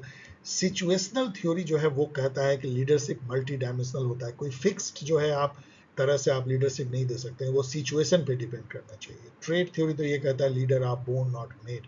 एक पर्टिकुलर ट्रेट लेके जो पैदा होते हैं वो लीडर होते हैं. 58 देखिए, the principle of span of control. Span of control का मतलब होता है कि एक सुपीरियर डायरेक्टली कितने सबऑर्डिनेट को सुपरवाइज कर सकता है. यही जो है स्पैन ऑफ कंट्रोल है. इसको पढ़ लीजिएगा. इसको इस वर्ड को कॉइन किया था यान हैमिल्टन ने. अब यहाँ पे ये कहते हैं the principle of span of control mean the number of subordinate employee that an administrator can effectively direct or control. या कंट्रोल और supervision of the superior over the subordinate. ठीक है, ये तो जनरल है. बी सबसे अच्छा है. यहाँ पे देखिए वी ग्रैकोनास का एक फॉर्मूला आपको पता होना चाहिए. उन्होंने ये कहा था कि यदि 5 मान लीजिए, सपोज कीजिए कि 5 जो है डायरेक्ट सबऑर्डिनेट जो है एक सुपीरियर के अंदर में है, तो उसको 120 के आसपास रिलेशन जो है वो मैनेज करना पड़ता है. इसीलिए जो number of direct subordinate arithmetic ढंग से बढ़ता है, लेकिन जो रिलेशंस और इंटरेक्शंस जो मैनेज करना पड़ता है एक सुपीरियर को, वो मतलब कि एक एक्सपोनेंशियल ढंग से बढ़ता है. इसीलिए देयर इज ए लिमिट कि एक सुपीरियर के अंदर में कितने सबऑर्डिनेट डायरेक्ट रिपोर्ट कर सकते हैं. 4 या 5 जो है बहुत आइडियल है. उससे अधिक होने पे it is very difficult for a superior to manage that direct supervision. पढ़ लीजिएगा. Which of the following statement regarding fundamental duty in the Indian Constitution are correct? ये क्वेश्चन अच्छा है, करेक्ट पूछा जा रहा है. So fundamental duty can be enforced through writ jurisdiction. नहीं, ये इन्फोर्सेबल है ही नहीं, ये नॉन जस्टिसेबल हैं, तो ये गलत है। 1 को निकाल दीजिए, 1 को निकाल दीजिए, केवल बच जाता है 2, 3 एंड 3, 4। इसमें 3 कॉमन है, चलिए 3 को मैं पढ़ता ही नहीं हूँ क्योंकि ये जो है सही होना ही होना है। 4 को चलिए पढ़ते हैं। Fundamental duties are applicable only to citizen of India, ये बिल्कुल सही है। इसका मतलब है कि 3 एंड 4 सही, इसका मतलब 2 गलत होगा। क्या गलत है? Fundamental duties have formed a part of the Indian constitution since adoption. No, ये जब कॉन्स्टिट्यूशन अडॉप्ट हुआ था 26 नवंबर 1949 को, तो उस दिन हमारा ये चैप्टर था ही नहीं। ये लाया गया 42nd अमेंडमेंट 1976 से, इंदिरा गांधी जी के टाइम में, फंडामेंटल ड्यूटी। इसलिए 3 एंड 4 सही है। 3 क्या था? Fundamental duty became a part of the constitution in accordance with the recommendation of the स्वर्ण सिंह कमेटी। ये भी बहुत इंपॉर्टेंट इंफॉर्मेशन है। स्वर्ण सिंह कांग्रेस के एक लीडर थे। 59 देखिए, the principle of supervision is inherent in the principle of supervision. Principle of supervision, तो प्रिंसिपल ऑफ सुपरविजन किस पे आएगा? Span of control, yes. Coordination, hierarchy, unity of command. मुझे लगता है सबसे अच्छा इसमें है स्पैन ऑफ कंट्रोल। कितने सुपीरियर, कितने डायरेक्ट सुपरविजन कर सकता है कितने सबऑर्डिनेट का। I think span of control. Hierarchy का मतलब होता है एक स्केलर चेन कह लीजिए, जो ऊपर से लेके लाइन नीचे तक, line of command and control, मतलब वो चेन जो कि जिसमें जो ऊपर है वो सुपीरियर है, जो नीचे है वो सबऑर्डिनेट है, और कोई कंफ्यूजन नहीं है कौन नीचे है कौन ऊपर है। ये फॉर्मल जो है वो हिरार्की है, फॉर्मल ऑर्डर है कमांड एंड कंट्रोल का, हिरार्की। इसको स्केलर चेन भी कहा जाता है। स्पैन ऑफ कंट्रोल अभी मैंने एक्सप्लेन किया पिछले स्लाइड में। Unity of command Henry file ने दिया था। यूनिटी ऑफ कमांड बहुत मजेदार है कि एक सबऑर्डिनेट का दुनिया में केवल एक बॉस है, बस। ऐसा नहीं है कि इस सबऑर्डिनेट का 2 बॉस है, B1 और B2। नो, यदि ऐसा हुआ तो यूनिटी ऑफ कमांड टूट गया, जैसे कि फंक्शनल फोरमैनशिप में टेलर ने तोड़ दिया था, तो वो टूट जाता है। लेकिन जैसे हेनरी फेल कहते हैं कि अच्छा है कि ऑर्गेनाइजेशन में एक सबऑर्डिनेट का एक ही बॉस हो। 62, the process of secularisation of political culture. Secularisation political culture का क्या मीनिंग है? जो एलिमेंट इसको लेकर के आते हैं, मतलब जो पॉलिटिकल कल्चर है वो दकियानुसी या धर्म पे आधारित नहीं है, वो डॉगमास पे आधारित नहीं है, वो सुपरस्टिशन पे आधारित नहीं है, वो जो ट्रेडिशनल रिलीजियस जो हिरार्की या ऑथोरिटी है उस पर आधारित नहीं है। वो एक मॉडर्न हो चुका है, मतलब उसमें जो रिलेशनशिप है वो न्यू, नॉन सेकुलर, नॉन धार्मिक बेसिस पे, जो जैसा है उसके बेसिस पे। सो यदि आप ये देखें तो इसमें क्या होगा? फिलॉसफी ऑफ सेकुलर स्टेट, यही कह सकते हैं। और क्या कह सकते हैं बाकी? Change in society, no. Increasing awareness of the people about their political system, नहीं। Process of decision making. ये सब क्वेश्चन आपका मन खट्टा करता है क्योंकि कुछ लगता नहीं है कि क्या ये कहना चाहता है। वैसे इसका मीनिंग जो मैंने एक्सप्लेन किया यहाँ लिखा हुआ है। 63 देखिए, again same Almond, Gabriel Almond presents a dash division of political culture. ये ट्राइपार्टाइट, मतलब 3 पार्ट में बांटते हैं। Ideal 3 part of the political culture, type of political culture, parochial, subject and participant. इसको ठीक से पढ़ लीजिएगा। ये 3 जो है ओरिएंटेशन के बेसिस पे इन्होंने 3 पार्ट में बांटा था। वो था कॉग्निटिव, अफेक्टिव एंड इवेल्युएटिव। 64 देखिए, political culture approach being a derivative of the political development is not. यदि पॉलिटिकल डेवलपमेंट हो चुका है तो उसका पॉलिटिकल कल्चर कैसा होगा? इसको आप 5 बार पढ़ने के बाद आप ये समझेंगे मैं कह रहा हूँ। तो ऑफ कोर्स वो प्रोग्रेसिव होगा, कंजर्वेटिव तो हो भी सकता है नहीं, लिबरल होगा, लेकिन रिएक्शनरी कभी नहीं होगा यदि पॉलिटिकल कल्चर पॉलिटिकल डेवलपमेंट से निकलता है तो। नेशनलिज्म प्रमोट, नेशनलिज्म जो है पैट्रियटिज्म प्रमोट करता है। अब इसको क्या कहा जाए? ये तो बिल्कुल ही आसान है। Infuse hate, no. Encourage racial discrimination, कर भी सकता है लेकिन इसको हम लिख नहीं सकते। Federal unity and stability, no. So imperialism is the highest stage of capitalism. ये बुक ही लिखा था लेनिन ने, तो इसलिए उनके साथ जाएगा। यहाँ स्कूमैन दिखते हैं तो रॉबर्ट स्कूमैन को याद कीजिए। ये फाउंडिंग फादर हैं यूरोपियन यूनियन के। इन्होंने एक डिक्लेरेशन किया था कोल एंड स्टील, जो मर्ज हुआ था कोल एंड स्टील कंपनी की 1950 में 9 मई को। उसी दिन जो है यूरोप डे मनाया जाता है, स्कूमैन डिक्लेरेशन के दिन में। राइट ऑफ मैन लिखने वाले जो दूसरे थिंकर थे, राइट ऑफ मैन तो 1791 में थॉमस पेन ने भी लिखा था, लेकिन H.G. वेल्स ने भी 1940 में लिखा, जो टाइम मशीन के लिए जाने जाते हैं, टाइम मशीन। मतलब इसमें बैठ करके आप टाइम में आगे या पीछे चले जाते हैं। G Wells. Morality of nation लिखने वाले थे C.D. बर्न्स। 69 देखिए, which of the following is not A cause of rise of imperialism. Desire of power तो होगा इंपेरियलिज्म का, desire for conquest, economic necessity भी हो सकती है जो अभी अमेरिका कर रहा है, हेल्प फॉर द पुअर। मतलब ये सब क्वेश्चन ऐसा है कि आपको आंखें चमक जाएंगी कि अच्छा सेटर चाहता है कि हम उसको गलत ना करें। Who among the following studied the concept of political development with the application of political culture? मैंने आपको बताया था कुछ स्लाइड पहले कि लूसियन पाई ने जो है पॉलिटिकल डेवलपमेंट को पॉलिटिकल कल्चर से एसोसिएट किया था। लूसियन पाई, इन्होंने एक बुक भी लिखा था, political culture and political development, 1965। The idea of nationalism जो है, ये बुक लिखने वाले कौन थे? यहाँ तो मिला दिया, हांस कॉन जो है यूएसए के बहुत फेमस थिंकर रहे हैं नेशनलिज्म के। इनको आप अर्नेस्ट गिलनर एंड एंडरसन के साथ में आपको जानना चाहिए। लेकिन हांस कोन के बारे में यहाँ पे पूछा जा रहा है, आइडिया ऑफ नेशनलिज्म नाम के बुक, तो जिसमें कि वो एक तरह का डायकोटमी जो है वो क्रिएट करते हैं दो टाइप के नेशन के बीच में। एक नेशन जो कि स्वतः जो है एक होमोजेनियस वे में इवॉल्व करता है, जो वेस्टर्न नेशन है, और जो ईस्टर्न नेशन है जो कि इथनिक बेसिस पे जो है इवॉल्व करते हैं। The idea of nationalism is study of origin background, Hans Kohn. इसके अलावा यहाँ पे हायस दिखते हैं, J.H. हायस, उन्होंने एक बुक लिखा था एस्से ऑन नेशनलिज्म 1926 में। The first conference on Afro-Asian countries known as the Colombo Group। अब ये अगेन एक क्वेश्चन है जो कहीं कुछ नहीं मिलता है। इसको कई लोग तो बांडुंग कॉन्फ्रेंस ही समझ लेते हैं, लेकिन बांडुंग के पहले कोलंबो में भी हुआ था। तो यहाँ पे जरा पढ़ लीजिएगा, जो मैं खोज पाया हूँ इसमें से कुछ भी नहीं मैच करता है। ये भी एक अजीब क्वेश्चन है, लेकिन इसको जरूर पढ़ लीजिए, Colombo power. Bandung conference we all know, Afro Asian conference, जो प्रीकर्सर बन जाता है नॉन अलाइंड मूवमेंट का। The first conference of the non aligned country कब हुआ था? ये बांडुंग के 6 साल बाद होता है, 1961 को बेलग्रेद में। बेलग्रेद जो है वो यूगोस्लाविया की राजधानी होती है। अब तो यूगोस्लाविया नाम का कंट्री है ही नहीं।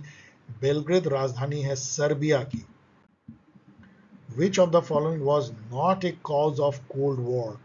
आइडियोलॉजिकल डिफरेंस तो था cause, device to gain supremacy in the world politics between communist capitalist थे, एक आइडियोलॉजिकल वॉर था। A chain of alliance military, economic and political to enjoy support of other country भी था। USA and other allies favoured communism. Can you believe कि कोई shutter ऐसा लिखेगा? Again ये आपको हेल्प कर रहा है कि इसको कभी ना चुनो, कभी ना चुनो। The first conference of the non-aligned country was in, तो ये तो हमने देख लिया। It is said that non-alignment has lost its relevance। मतलब ये इसका रिलेवेंस ही खत्म हो गया, इसका औचित्य ही खत्म हो गया, क्योंकि कोल्ड वॉर खत्म हो गया है। It was product of cold war and world has transform into unipolar. सभी सही है, लेकिन सबसे अच्छा है कि it is not true.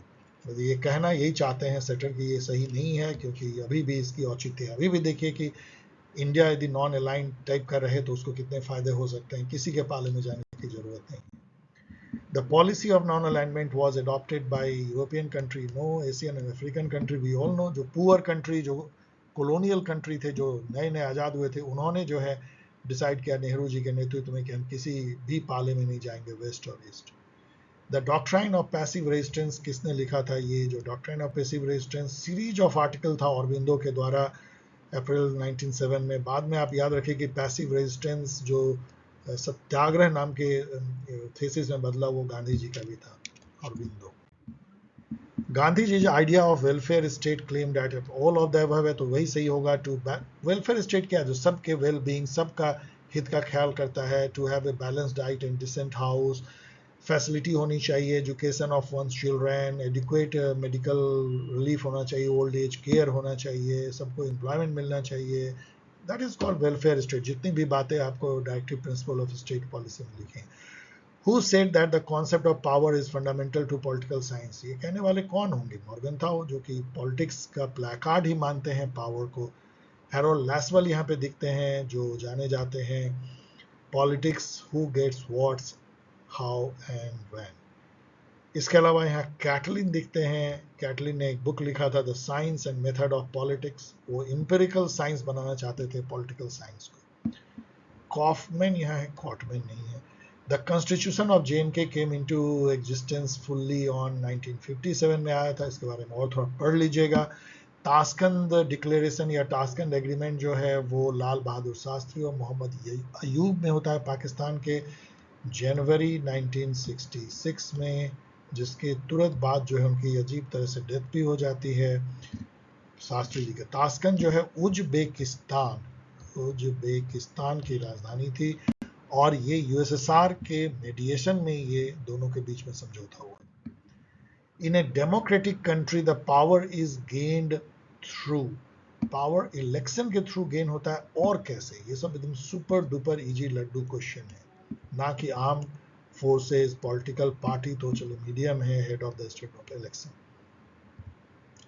Who wrote the book power and society? Power and society लिखने वाले जो थिंकर थे वो हैरोल्ड लैसवेल, वही हैरोल्ड लैसवेल जो लिखते हैं politics, who gets what when and how, और वही हैरोल्ड लैसवेल जो जाने जाते हैं father of the policy science, policy science के भी फादर माने जाते हैं, जो 7 स्टेज देते हैं पॉलिसी डिसीजन मेकिंग के। यहाँ पे हंस मर्गन्थाउ दिखते हैं, ये बुक मैं दूसरी बार बता रहा हूँ, पॉलिटिक्स अमॉन्ग नेशन 1948, जिसमें अपनी वो रियलिस्ट थ्योरी देते हैं 6 प्रिंसिपल के साथ में। कैटलिन मैंने पहले भी बता दिया था, लेकिन यहाँ पे फिर देख लीजिए, study of the principle of politics. Robert Dahl जाने जाते हैं पॉलिआर्ची के लिए और पॉलिटिकल डेवलपमेंट के लिए। ट्रीटी ऑफ अमृतसर जो है वो बहुत इंपॉर्टेंट ट्रीटी थी बिटवीन अंग्रेज और सिख के बीच में, जिसमें कि जो जम्मू कश्मीर का जो इलाका था वो गुलाब सिंह जो कि एक डोगरा लीडर थे उनको बेच दिया जाता है ब्रिटिश ईस्ट इंडिया कंपनी के द्वारा। यस, 1856 में तो वही होंगे।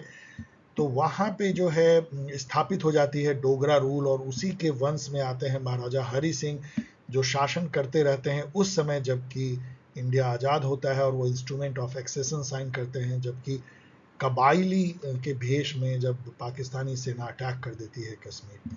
1856 चेक कर लीजिएगा, मैं मेमोरी से बोल रहा हूँ। JNK consist of how many district, check कर लीजिएगा। Japan withdrew its membership from the League of Nations in 1933 होना चाहिए, यहाँ 33 दिखता ही नहीं है तो 34 आप मार्क कर सकते हैं। और ये एक बहुत इंपॉर्टेंट घटना हुई थी, हम लोग सबको जानना चाहिए। जापान उस समय में जो है एक तरह का इंपेरियल पावर था ईस्ट एशिया में, उसने चाइना जो कि एक बहुत कमजोर कंट्री था उस समय में, आज तो चाइना को आंख भी नहीं दिखा सकता, चाइना के एक एरिया जिसको मंचूरिया कहते थे उस पे उसने अटैक कर दिया और उसको अपना बना लिया, और वहां पे मंचुको करके जो है एक पपेट रूलर बिठा दिया जो कि उसका जापान का पपेट था। इसको लीग ऑफ नेशन में काफी बुराई की गई। लॉर्ड लिटन, शायद वही जो इंडिया में थे लॉर्ड लिटन, उनको जो है अध्यक्ष बनाया गया था, या दूसरे होंगे लॉर्ड लिटन, और उन्होंने इसकी ये रिपोर्ट में कही कि ये बिल्कुल गलत है, और इसी को दुखी होकर के जापान लीग ऑफ नेशन से बाहर निकल आता है 1933 में। The foundation for the modern state was led by treaty of Westphalia, जो 30 ईयर वॉर को खत्म करता है 1648 में। माना जाता है कि इसी से इंटरनेशनल स्टेट सिस्टम की शुरुआत होती है। यहाँ आपको Congress of Vienna and concert of Europe दिखता है। नेपोलियन वॉर जब होता है, वाटरलू की लड़ाई 1815 में, उसके बाद यूरोप में लड़ाई ना हो इसके लिए जो 5 उस समय के जो सुपर पावर होते हैं, यूके, प्रूसिया, उस समय में जर्मनी नहीं था वो प्रूसिया कहलाता था, प्रूसिया, ऑस्ट्रिया, इटली, रसिया, इन सब ने मिल करके जो है एक बैलेंस ऑफ पावर बनाया था जो कि 1915 तक किसी तरह यूरोप को बचाए रखता है। कंसर्ट ऑफ यूरोप कहते हैं, Congress of Vienna. The idea of a federal system in India was first mooted in the act of, तो फेडरल सिस्टम जो है डेफिनेटली 1935 के एक्ट से निकल के आता है, जहाँ पे कि प्रोविंशियल ऑटोनॉमी दी जाती है और एक फेडरल कोर्ट इस्टेब्लिश किया जाता है, और इंडिया को एक फेडरल एंटिटी के तौर पे देखा जाने लगता है constitutionally. The Constitution describes India in the Article 1 as Union of State. India, that is Bharat, will be Union of State. इस पे कितना विवाद हुआ है आपको पता है। The book Utopia is written by Utopia. In fact, ये वर्ड ही जो है थॉमस मूर ने क्वाइन किया, इन्होंने यूटोपिया नाम की बुक लिखी। यहाँ पे डियर स्टूडेंट मैं आपको जो है वोकेबलरी कुछ बताना चाहता हूँ।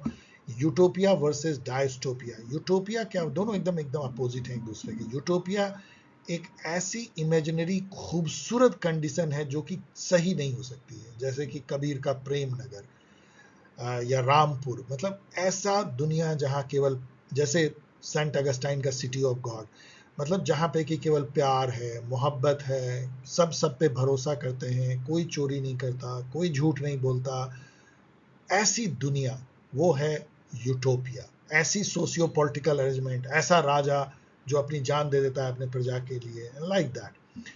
उसका उल्टा है डायस्टोपिया। उल्टा एक ऐसा भयानक सा सोशियो पॉलिटिकल अरेंजमेंट या ऐसा भयानक सा सीन या ऐसा भयानक सा राज्य या राज जहाँ पे कि आपको रोएं कांपने लगे, जहाँ पे कि सपोज कि आपके घर में सीसीटीवी कैमरा लगा दिया जाए राजा के द्वारा, या जो रूलर है आपके बाथरूम में लगा दिया जाए और कहा जाए कि हम निरीक्षण करेंगे तुम क्या खाओगे, स्टेट से आपको बताया जाए कि ये खाना आपको आज खाना है, ये इंटरटेनमेंट ये देखना, इस टाइप का टोटलिटेरियन, इस टाइप के डर में आपको रखा जाए। किसी ने भी देश मतलब कुछ भी मुंह खोला राजा के अगेंस्ट में उसको फांसी दे दिया गया, लाइक दैट डायस्टोपिया। डायस्टोपिया यदि आप जॉर्ज ऑरवेल का 1984 बुक को देखें तो एक डायस्टोपिया है। और यूटोपिया जो है थॉमस मूर की, या न्यू हार्मनी उस टाइप की, या प्रेम नगर, ये सब यूटोपिया है, Thomas More utopia. The development of international organisation began with, तो अब यहाँ पे भी थोड़ा सा कंफ्यूजन तो है, लेकिन हेग कॉन्फ्रेंस से माना जा सकता है। यहाँ पे देखिए हेग कॉन्फ्रेंस 2 बार होती है, 1899 और 1907, जिसमें कि फर्स्ट टाइम इंटरनेशनल लॉ को मॉडर्न टाइम में कोडिफाई किया गया, परमानेंट कोर्ट ऑफ आर्बिट्रेशन बनाया गया, और ये माना जाता है कि मतलब इंटरनेशनल ऑर्गेनाइजेशन की शुरुआत होती है। यहाँ पे ट्रीटी ऑफ वेस्टफेलिया है और कंसर्ट ऑफ यूरोप भी है, जिसके बारे में मैंने यहाँ पे दिया है। 1991-2000 AD has been designated, उस समय तो ये नया होगा, SAARC decade of the girl child. SAARC कितने मेंबर हैं, ये तो गलत है क्योंकि 8 मेंबर हैं, अफगानिस्तान भी इसमें 2007 में शामिल हो जाता है। आई डोंट नो इन्होंने 7 ही क्यों रखा है। Human resource development centre of SAARC कहाँ लोकेटेड है, तो चलो ये मैंने देख लिया, इस्लामाबाद में। 1994 जो है डिक्लेयर किया गया था यूएन का year of the family, international year of the family. Apartheid जो है वो साउथ अफ्रीका फॉलो करता था, अब तो नहीं। अपार्थाइड मतलब रेशियल गवर्नमेंट सिस्टम था, जहाँ पे कि बाय लॉ जो है कानून बना के वाइट को सुप्रीमेसी दी गई थी ब्लैक मेजोरिटी के ऊपर में। The unified military command of Soviet dominated alliance, जो इसको वॉर्सो पैक्ट कहते हैं, वो डिसॉल्व कर दिया गया था 1991 में। इसी वीडियो में कई बार आपको बता चुका हूँ। The first UN conference on law of the sea कब हुआ था, ये जिनेवा कॉन्फ्रेंस कहते हैं, ये 1958 में हुआ था। यूएन क्लोज कहते हैं, UN law of seas. Neutral state किसको कहते हैं, जिन्होंने अपनी पॉलिसी बनाई है कि हम किसी पाले में नहीं जाएंगे, हम वर्ल्ड में मतलब कोई भी एक्टिव स्टेटमेंट नहीं देंगे, कोई रीजनल ऑर्गेनाइजेशन ज्वाइन नहीं करेंगे। घोषित रूप से जो न्यूट्रल स्टेट है, परमानेंटली जिन्होंने अपना प्रण लिया है कि न्यूट्रल होंगे, वो है टर्कमेनिस्तान सेंट्रल एशिया में, स्विट्जरलैंड यूरोप में, और ऑस्ट्रिया यूरोप में न्यूट्रल स्टेट है। इसके अलावा नॉर्वे, स्वीडन, फिनलैंड को भी न्यूट्रल स्टेट माना जाता था, लेकिन अब तो वो नाटो में शामिल हो गए हैं। So a state with participation in war, a state does not participate in war, yes. A belligerent state, मतलब belligerent मतलब कि जो दूसरे को बुली करे, मारपीट करे, no. तो a state which does not participate in war, in regional organization or any other camp. 99 देखिए, who was the first secretary general of League of Nation या लीग सेक्रेटरीट कहिए, ये थे सर एरिक ड्रूमैन। इनके बारे में और पढ़ सकते हैं। विच of the following correctly encompasses the scope of political science। अब अगेन क्या कहा जाए इस टाइप के क्वेश्चन को, मतलब इसको क्या कहें, आपका मन खट्टा हो जाएगा। आप बोलोगे कि अब ये कहते हैं इसमें से कौन सा जो है correctly scope of political science को निहित करता है। सभी करते हैं, nation, nationality, state and government, state association, society, all this. एक कैसे चुन सकते हैं आप। So dear student, thanks for watching. I hope आपको ये वीडियो मजा आया होगा। ऑफ कोर्स कुछ क्वेश्चन इसके आपको उठपटांग लगे होंगे, लेकिन मैंने जो एडिशनल इन्फॉर्मेशन दिया है, जो मैंने कहा है, मैं आजकल बहुत ज़्यादा एडिशनल इन्फॉर्मेशन बोल के देता हूँ। यदि आप आंखें बंद करके इस वीडियो को 6 और 7 बार सुने तो आपको जो है इतने सारे एडिशनल इन्फॉर्मेशन मिलेंगे जो आगे एग्जाम में काम आएगी। यदि आप फाउंडेशन बैच ज्वाइन करना चाहते हैं CUET PG का, तो उसकी रजिस्ट्रेशन आज ही शुरू हुई है। अपना मेल भेजें अपने रजिस्ट्रेशन के इंटरेस्ट को, नेम, यूज़र ID टेलीग्राम की और मोबाइल नंबर इस मेल ID पे paulsciencehelp इजी है @gmail.com। यदि आप इंतज़ार कर रहे हैं UGC नेट दिसंबर साइकिल की, तो मोस्ट प्रोबेबली जो है 15 सितंबर के आसपास से शुरू होगी। इसके लिए इंतज़ार करें। और यदि आप मुझसे बातें पूछना चाहते हैं, जुड़ना चाहते हैं, तो इस तरीके से कर सकते हैं। And thank you very much. आज मुझे अच्छा लगा, मैंने 6-7 स्टूडेंट से 11 से 12 के बीच में बातचीत की है। यदि आपको भी बात करनी हो तो आप अपना मोबाइल नंबर और अपनी इशू जो है इसी मेल ID पे भेजें। अगले वीक भी आपसे बात की जाएगी। तब तक के लिए टेक केयर, बी हैप्पी।